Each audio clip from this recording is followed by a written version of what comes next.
விஜயகாந்த் கிட்ட நாட்டை கொடுத்துட்டு கையை நிக்கிறதுக்கான நாங்க இருக்கிறோம். அவ்வளவு கேடு கட்ட கேனப்பை மக்களா நாங்க. கேவலம் ஒரு கபடி டீமுக்கு கூட கேப்டனா இல்லாதவனை பிடிச்சு கேப்டன் கேப்டன் கேப்டன்.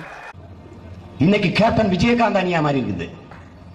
6 படை கட்டி என் இனத்தின் விடுதலைக்கு போராடி என் தலைவன் கூட கேப்டன் போட்டுக்கல.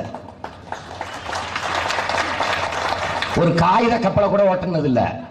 கபடி அணிக்கு கூட கேப்டனா இருந்தது இல்ல. கபடி டீமுக்கு கூட. இவர் தமிழ் இனத்திற்கு கேப்டன் ஆயிட்டாரு. விஜயகாந்த் எல்லாம் முதலமைச்சரானா மொத்த தமிழனும் தீ குளிச்சு சாக வேண்டியதான். விஜயகாந்தை முதலமைச்சராக ஒரு கூட்டணி போட்டுக்கிட்டு லூசு பயிலு. அந்த கூட்டணிக்குள்ள இருக்கிற நல்லகனுக்கு கால் கட்ட மயிரளவுக்கு பெறுவானடா விஜயகாந்த். கால் கட்ட மயிரளவு. திருமாவளவனுடைய போராட்டத்திற்கும் ஈகத்திற்கும் ஒரு துளியாவு பெறுவானா விஜயகாந்த். விஜயகாந்த் முதலமைச்சருக்கு எத்தனை எழுத்துன்னு சொல்ல சொல்லு, பதவியை கொடுத்துருவோம். விஜயகாந்த முதலமைச்சர் ஆக்கிரணும்னா ஆந்திராவில் ஆகு, தெலுங்கானால போய் ஆயிக்க. ஏன் ஊர்ல உனக்கு என்ன வேலை? எல்லா தமிழனுக்கும் தெலுங்கனுக்குமான போர். மான தமிழர் குலத்தை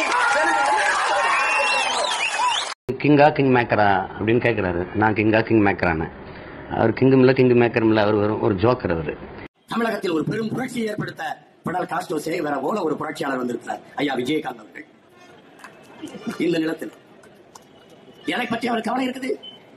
காவிரி ஆற்றில் தண்ணி வரலைனா, முல்லை பெரியாரில் தண்ணி வரலைனா, எந்த ஆறுல தண்ணி வரலைனா என்ன? டாஸ்மார்க் பார்ல தண்ணி வந்தா அவருக்கு போதும். வேற என்ன அவருக்கு பிரச்சனை இருக்குது?